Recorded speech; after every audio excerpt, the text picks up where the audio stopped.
Hey guys, this is Hunter Levine, and thanks for checking out the Captain's Collective podcast.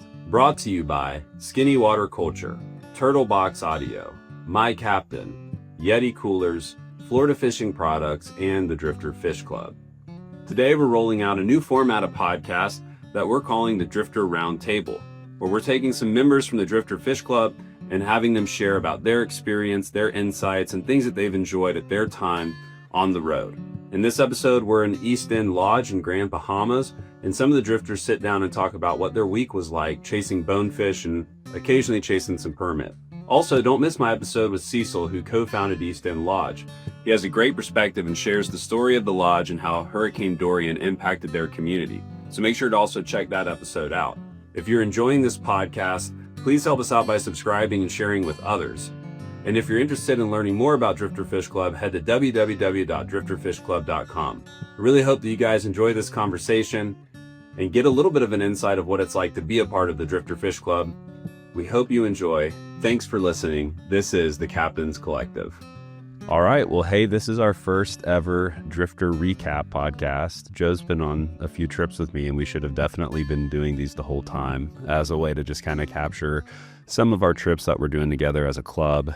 And here we are at East End Lodge in Grand Bahama, and having some coffee, sharing the last few stories, and getting ready to get on the planes and head back to our destinations. And really grateful for you guys all being a part of the club, and it's an experiment for sure. First year doing it, and we've had a lot of fun so far. And I just wanted to kick it off with the club's most seasoned veteran, Joe, who has I think this is your third trip, all recently focused on bonefish, shifting over in the 2026 schedule. Gonna get a little more campy and go to some camps and see some different things. But Joe, I'm just curious, what have you kind of gained from going on some of the trips? It's been really cool to watch you progress in your pursuit of bonefish, and even caught a permit in Ishkalak. But I'd love just to hear a little bit about how your journey's been. Yeah, so I've been fly fishing only for 4 years.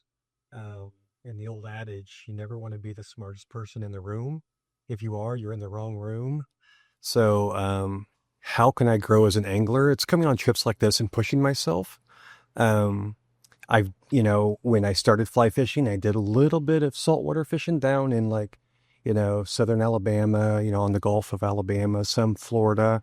But I just wanted to continue to expand my horizon and learn. And every trip I learned from you, I learned from the guides, I learned from other really seasoned anglers.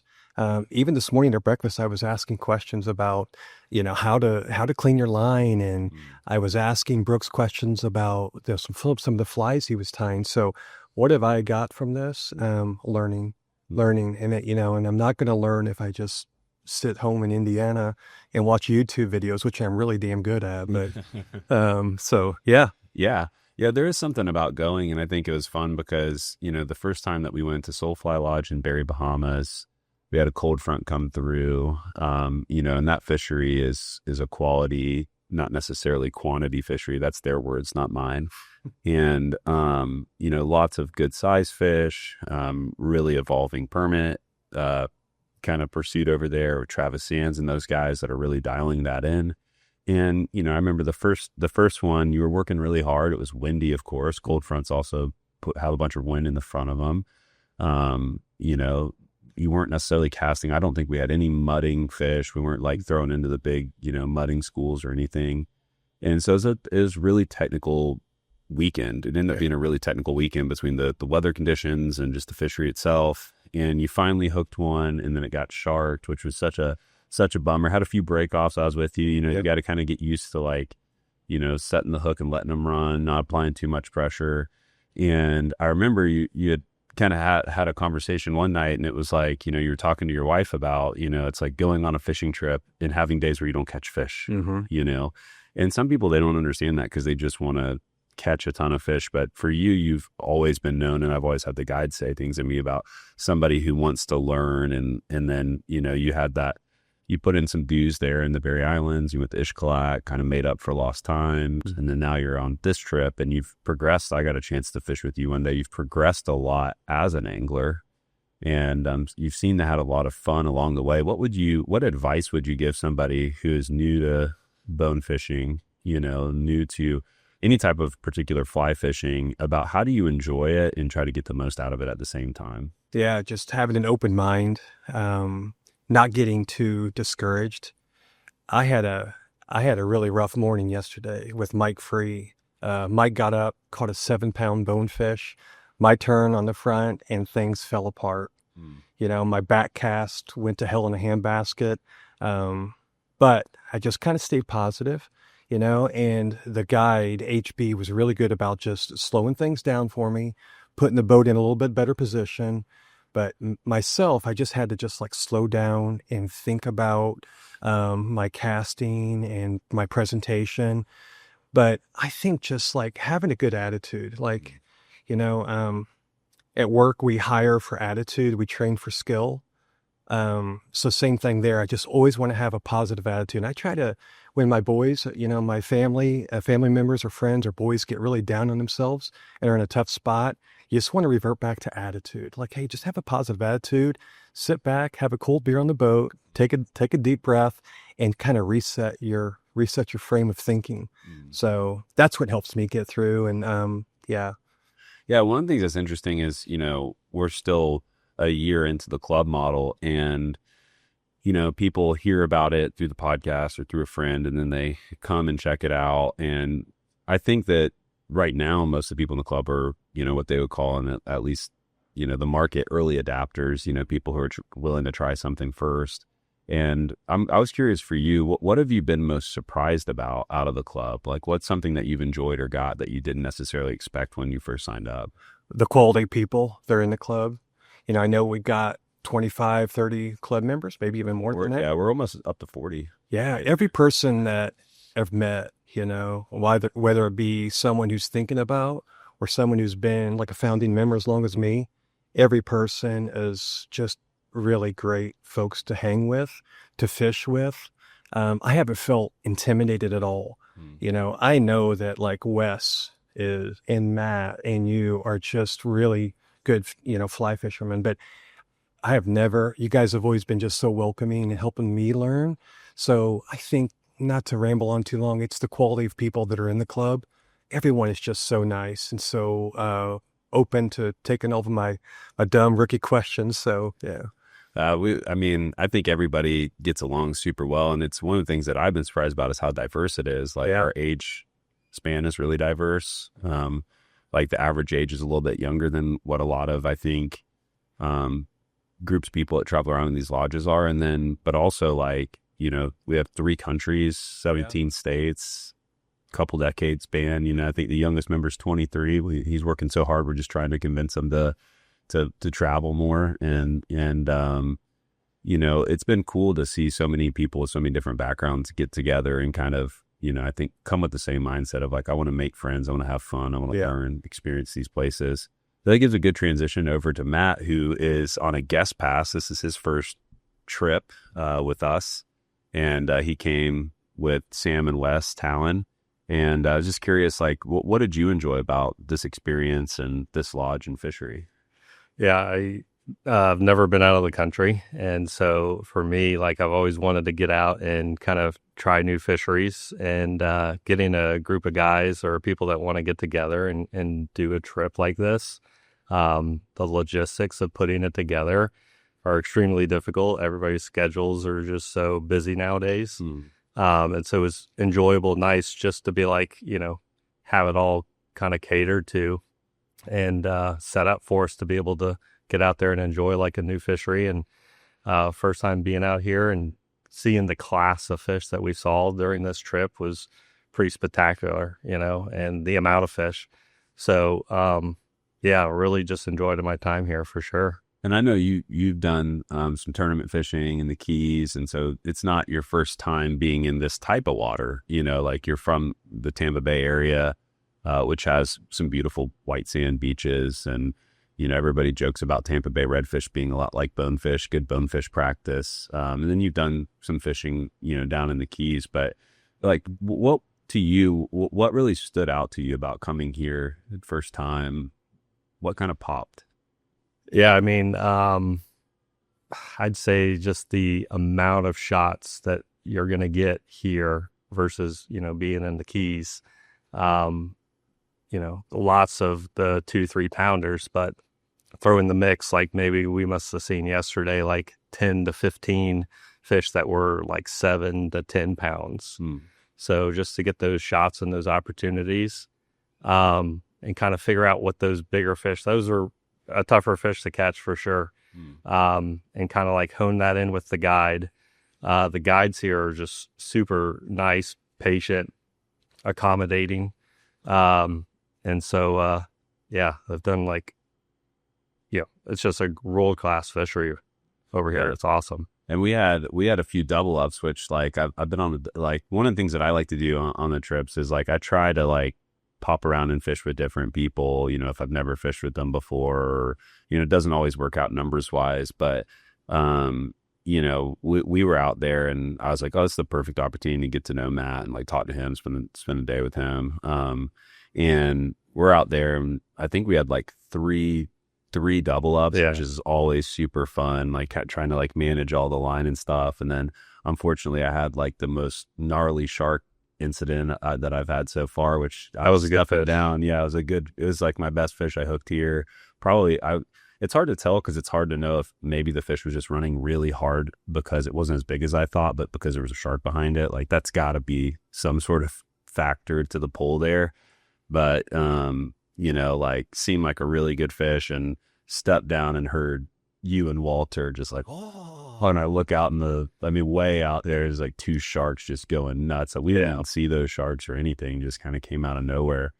But those like moments, I was just in Montana and I had, got to have like some moments like that with Trey Foshi, who's in the club. And like, those are fun little things that you get those little memories. You're like, oh, I'll hold on to that one for a while. So it was great getting on the boat with you, hearing about some of the tournament stuff that you've been able to do, which is really cool. And we met at the Tampa Bay Waterkeeper tournament this year through Sam and Wes. You're sitting at our table. Sam and Wes, per usual, were, winning out every raffle.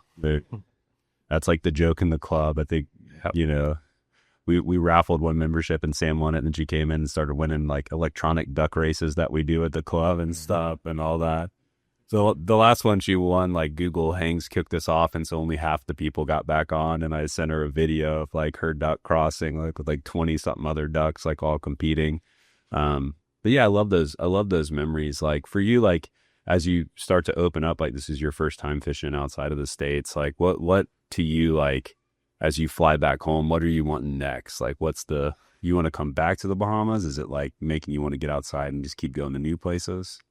Yeah, just like new places. Fish in Mexico, the Yucatan Peninsula sounds like a really good trip. Great opportunities for permit on fly. Just get out and like explore new places, try new things. That's why I've not that I've been successful in these tournaments, but it's puts me outside my boundaries and like challenged me. Fish days you would not normally ever fish. Back home, you would probably call it or not even go. And so I see these trips like that opportunity to do the same thing, That's something Joe and I were talking about over coffee this morning, like just getting that push, like getting yourself outside your comfort zone so you don't sit there and say, I want to go to the Bahamas. And a lot of people say that for 6-7 years and never do it. And they just need that push. Like they just need a little bit of extra push for somebody to say, man, here's the dates, you in, you out, like, let's go. So I'm super stoked that you did that. Hope that you get to come on a lot more trips.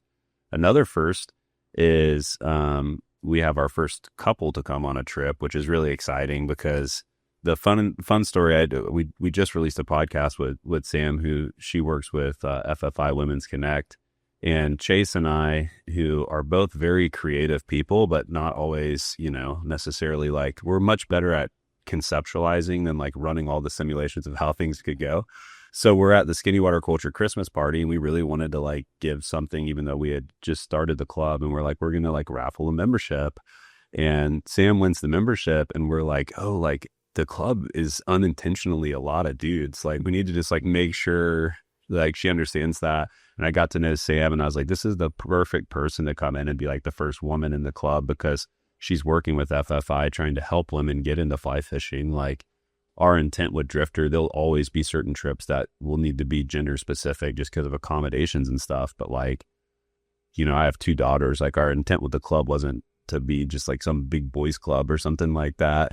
I think, fly fishing probably has enough of that, in it already. So this is really fun to have like the first couple to come on a trip. We've had, in some of the like times that I did hosted travel before the club, we had a couple people like interested in it, and the places we were going, just most of the time it was like one of the spouses just wasn't into it, like, and the price tag wasn't great for somebody that didn't want to be into it. But I'm curious, like, how was the experience for you guys, like getting to do it as a couple? And tell us how was that? We ended up fishing together basically 3.5 days together on the boat rather than kind of bouncing around with others. Mm-hmm. But I think that was part of us wanting to experience things together. I wanted to see her catch her first bonefish on fly. I wanted to see her watch me catch my first bonefish on fly. And we did that. We were very successful. Had some good experiences, had some rough times where things were just not going right, or the fish weren't pushing exactly where we wanted to. But I mean, overall, the fishing was fantastic. We got more shots than I ever imagined. Could not believe how aggressively the fish fed. That, I casted one single fish, throw behind it, and just strip it out of the corner of its eye, and it just attacked it yesterday. And just, did not expect that. Thought I was going to have to be feeding these fish. You have to tell the guy that's where I like to put it, Yeah. It's too easy to put it in front of them. I like to. You saw how it worked, right, Walter? Yeah. Sometimes that's what they need. And the cool thing too for hear from Sam, but Wes is a naturalist and working on a book project and capturing lots of photos of different species that you can see across Florida, which has some overlap with Bahamas and everything. But what were some of the favorite species and things that you've seen while you've been here? Yeah, so one of the hardest species not to find but to photograph for me, it occurs down in the Florida Keys. It's called a white crowned pigeon, and I've not been able to get close enough to it. You take a picture of it, and every time I get close, they fly off or do something.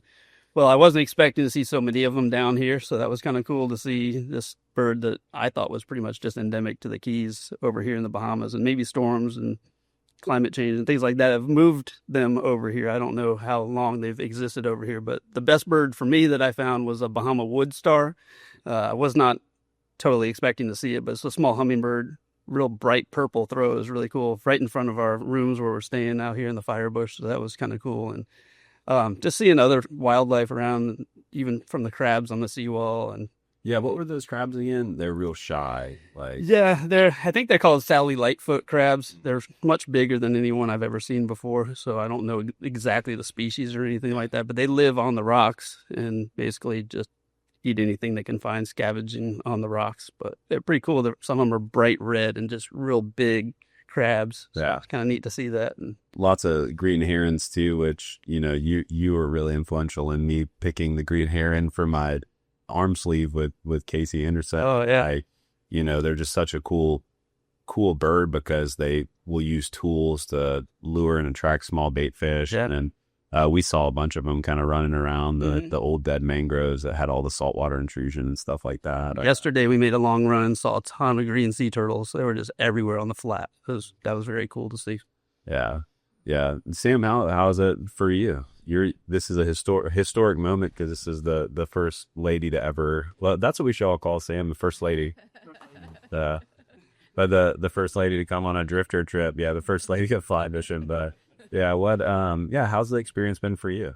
It was an awesome experience all around. I would agree with Wes. We fished it together because we were kind of wanting to see each other for, first time catching bonefish. But okay. I would say probably 2 for Wes. For me, anyways, I feel like my casting has really improved on this trip, especially the double haul. And, like for Wes, he got to see that. And then he made the comment yesterday when we ended up fishing, how much better it looked yesterday, my casting and everything. So that was a big takeaway too on this trip too. And then it was kind of nice because even though, as a couple, we got to experience it together, it was still really nice because we still got to experience it with everybody too. So it was like, when we got back, it wasn't just like us being by ourselves for the rest of the evening. It's, we all got to meet up back here at the bar and hang out and kind of talk about our day and, challenges, things that we, successes, that kind of thing. So that was kind of nice, like still kind of having that community really with it. Yeah, I hope we see a little bit more like growth in that direction. I mean, the reality is even the way that the club is set up right now, it's kind of it's a leap of faith for people to join the club, right? It's such a new, unproven thing.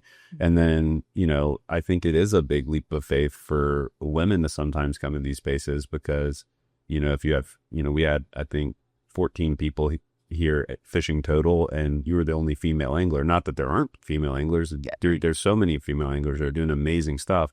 But by and large, like when you go around to these lodges, like you will be the only female angler, one of few female anglers, unless you go on like a special trip, which I think is cool that that's beginning to be developed. And like I definitely commend you for that because I mean, it's not always the easiest to be a minority in a group of folks hanging out. You don't know how people are going to act and how they're going to treat you and stuff. And the guides loved you. The guides all love Sam. Well, I was going to say, because you were saying like you don't know how people are going to treat you, but for our experience on this trip because it was our first time meeting a lot of the other members because this was our first trip, period. So that it was really nice getting to meet everybody, and I thought everybody was very welcoming, and it was just nice being able to kind of trade tips and tricks and things that worked and stuff like that. So yeah. And yeah, like the like you improved so much on your double haul, and I mean it's like you can go out and practice. Everyone says go practice in the wind when it's really windy. Like drop everything that you're doing in your life and just go practice. And then, but like to practice in the wind with the line getting pushed around the bow of the boat or in the water, like with a fish, and you got to keep your eye on the fish while you cast. Like it's really hard to create that environment. Like sometimes you just got to get out and just approach those days with the mentality of like, it was really cool. Like I'd talk to you two at the end of the day, and you guys like, how was your day? Like one of the first things you would say is like what you learned. I think it says a lot about you, like not like this many fish, this, like a lot of people run in numbers. It's like you guys were like, how was your day? Really great. I learned a lot about this. So that shows a lot. And it's such a great environment to do that. Mm-hmm. You had something, Wes, you want to say? Yeah, I was just going to say one more thing that we shared very well. So we each caught the same number of fish across the board. So we each caught 13 bonefish on fly. We each caught a mutton snapper on fly, small, but mutton snapper on fly. We each caught one barracuda, and she beat me out with one mangrove snapper on fly. That's yeah, like, and I still haven't caught a mutton, man. Like I thought, like we pulled up somewhere. He's like, you have any topwater flies? I think you were with me that. And I was like, I have hundreds of topwater flies in Florida. Like I didn't think to bring any here. And yeah, so that was super cool. I saw some of those fish, like, yeah. And then the barracudas are just like such an underrated fish, man. Yeah. I caught a nice one on fly yesterday, but I have one. I have to show you guys the fly later. Like it was the biggest barracuda I saw like the whole time we were here, and I threw out a fly to it. Like I had a barracuda fly, and like he just hammered it, and my hook got turned into like a figure eight, like just destroyed it and broke off. And yeah, such a fun bycatch too. You're just kind of cruising around. You haven't tugged on anything for a minute, and you just throw the barracuda to you. Mm-hmm. I love it. Brooks is so we got Brooks here, who this is his he's been on 1.5 drifter trips because Brooks came to Redfish Camp with the intent of being there all weekend, and then got sick. So he was the first person to get sick, knock on wood, like real sick on a drifter trip. We've had people get seasick and stuff like that, but like Brooks, how was this for you, kind of your comeback tour? This is amazing. This is an impromptu trip for me, to kind of shifting plans around for the year, but being able to come out here and not really knowing what to expect. I've always loved bone fishing down in Key West, but seeing it in another place, just the abundance of fish and opportunities, is a great place to really, if you like any style of fishing, you can get it done. And that's exactly what I did throughout the course of the trip here. I'm a spin fisherman. I also like to fly fish. I was able to do it both. I've never waded before, so I got to do that yesterday and got some success. So it was just really fun to be able to do all those different styles and get those experiences in the books. Yeah, wading is one of my favorite things. Like, how did you feel about that? Because that's one of the reasons to come to places like this. I was pretty hesitant at first, just because I wanted to do it on fly. That was in my mind. I didn't really want to go out there with a spin rod and then just have it not come together. So I was dragging my fly line around. I couldn't see the fish at first. As soon as I get out of the boat, I'm getting chased by a shark. The guy's yelling, "What are you doing? Stop making so much splashes." So I'm high kneeing it to get to the sandbar.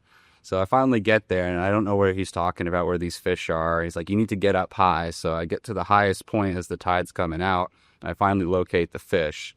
So, I mean, if somebody had a video camera on this, it's probably priceless, but I'm just running full speed with all my line dragging behind me, trying to cut off these fish. And I finally get a cast, so I'm like out of breath. And I just placed it right there. And I thought I was going to get one of the bigger ones that was leaving the school, and ended up pulling off one of the smaller ones. But being able to do that, fight it all the way to the end, and, you know, while you're in the water, it was just like, it's like you're all with nature at that point in time. It was with a fly eye tide. It was in their habitat. I wasn't using any sort of boat or anything like that. You just feel so connected at that point. So it was a pretty interesting experience, to say the least. Yeah, I think the guide team's been great. Like, we try to mix up a little bit, like who fishes with who, to our best ability, get like different styles. Different people connect. Like, I know, like in the past, like some of the people that like Joe has been like, I really like this guy. Like, you know, I'd be like, oh, well, that's perfect because I like the other guy, you know, or whatever. But yeah, speak to that, Joe. Yeah. How many times do I have to fish with somebody to be considered a couple? Because I think Mike Free would be the second couple. Yeah, Mike's not sitting in this, but yeah. But we fish together a lot, and yeah, we just have similar styles, and sometimes that helps and makes it comfortable. Love learning, fishing with different folks, but I also love fishing with Mike. We just connected, and I think we're both just super immature. Yeah. So we have a lot of fun on the boat, but we're almost a couple. Yeah, It's the point where we have fished so much together. So well, and that's been one of the surprising things for me was like when we like laid out the calendar, like 'cause the concept is like people join the club and we lay out a calendar and they pick and choose, and we knew that people would end up on the same trips, and pretty quickly like we started seeing people like, oh, these guys have already been on these 2 trips together. You know, and it's different pockets like you know, that are already starting to form where you do get that comfort a little bit, because I think that's what people. It's always cool when you go to a lodge and you see a group of 3 or 4 guys, or maybe it's more, you know, and they're like, yeah, every year we do this, or every 2 years we do this. You kind of get a comfortability. You have like some stuff, you know, you're not showing up on the boat like first time you fish with someone, like a first date. Like, so what do you do? Like, what's your sign, whatever you're trying to like. We do have some drifter conversation cards for people the first time they fish with people. So have you fished here before? But I think, yeah, like it's fun to see like that camaraderie and like Bill, Mike is what in Ishkalak, and we missed such a great opportunity to do one of these in Ishkalak because we had some real big personalities on that trip. Joe knows what I'm talking about. Like some real big personalities on that trip, and the guides were calling him Bonefish Mike. That was his. When I met Mike and he came in the club, he was like, "Redfish, man, I just redfish. I'm a redfish." I'm like, "Well, aren't you like? Let me take you to see a bonefish. Like, if you like redfish, you'll like bonefish too." And then by the end of that trip, they were calling him Bonefish Mike because he didn't even care about permit. He just wanted to get bonefish and tarpon. But yeah, it's been fun to see different people develop. But yeah, thank you guys. For anybody want to share any stories? Anybody got any great stories from the weekend before we wrap up? That lifelong memory stories. Yeah, so we Mike and I actually spent the last hour of our day yesterday cuda fishing, and I've never caught a cuda. That will be a lifetime memory for me. It was on a cuda tube, so I didn't catch it on the fly, which is next. But seeing how the guide landed the cuda, a big cuda, and how he calmed the cuda down that's a lifelong memory. But I got to see the day before Brooks catch a cuda, and it was just like, holy smokes, I got to do this tomorrow. Yeah. So aggressive. The bite was crazy. And just to see the smile on Brooks's face when he got that cuda in, I'm just like, oh, hell, I got to do this. Yeah. So, yeah. Yeah, me and Matt's guide, Walter, one day when he was taking the kudas home for dinner, and he was like, hits him in the head, which is the ethical thing to do. And then he's like, now we can talk. I'm like, bulky ma. Yeah, such an aggressive fish, super underrated. What do you call it? The headache stick? The headache stick. And such an underrated fish too. Like we spent about an hour yesterday just cruising, finding groups of them and throwing to them. And I threw my fly even with a gnarled up hook a few times for fun, just to watch them attack it and turn on it and everything. So they're a lot like a tarpon, but they're like do about everything a tarpon does, but like you only have to fight them a few minutes usually. It's not like as big of a commitment. Anybody else have any? I was just going to mention about the staff and doing the first time we've ever done a lodge before. Maybe I'm speaking for the both of us here, I guess, but the bartender, super nice and very attentive. Food was awesome, great food, just on time every time. They were on schedule. Everything was just really, really nice to have it all kind of planned out for you. Forced you to kind of maybe get up a little earlier after the night before to do everything, but it was worth every minute of the trip. Yeah. What was your go-to drink here? I was going with the rum, the Ronza Cava rum. It was pretty good stuff, man. What about you, Sam? What was your? I'd like to hear everybody's go-to drink. I think I pay attention a little bit, but I can't always tell what people are drinking. I was doing the basil Hayden in the beginning, but then I did the rum the last 2 nights. Nice. I was going margaritas, which tend to be my go-to. I respond very well to tequila. It's a scientific thing, Brooks, what was your go-to? It was all Bahama Mamas, apparently. Was it really? Yeah, she wouldn't tell me what it was on. She just put a bunch of fruit juice and stuff together, and turns out it was all Bahama Mamas. So can't complain there. Wet and Rome, right? That's Brooks' new nickname. Sam's first lady of fly fishing, and Brooks is giving me known as Bahama Mama. Now, what would you have? You have anything fun? Just beer? I think I was just a beer guy.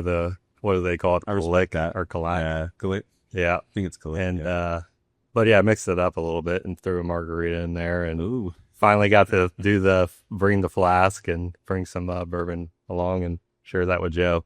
So, yeah. And then Joe's normally a rum guy. Did you get off rum?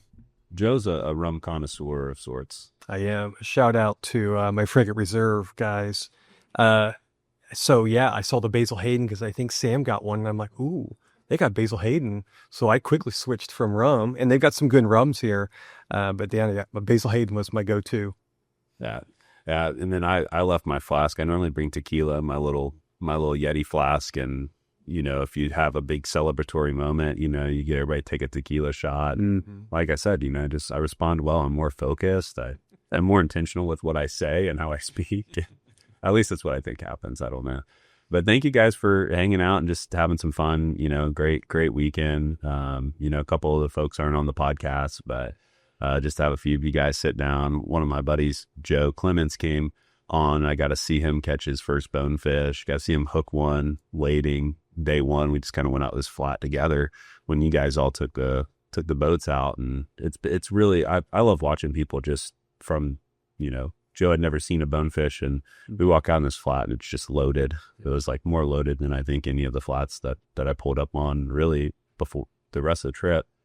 Got to see him see his first one. He's like, oh wow, it's like this is like antelope hunting, because he's more of a hunter than a fisher. And just getting to meet different people. So thank you guys for being a part of it. Fun to have a little recap. Excited to do it all again. Thank you. Thanks, Hunter. What's next year? You're Pelican. Well, you're going to ICAST, Pelican. Yeah, ICAST and Pelican. Okay. And then your 2026 lineup's mostly camps. It is. Yep. We're finalizing that.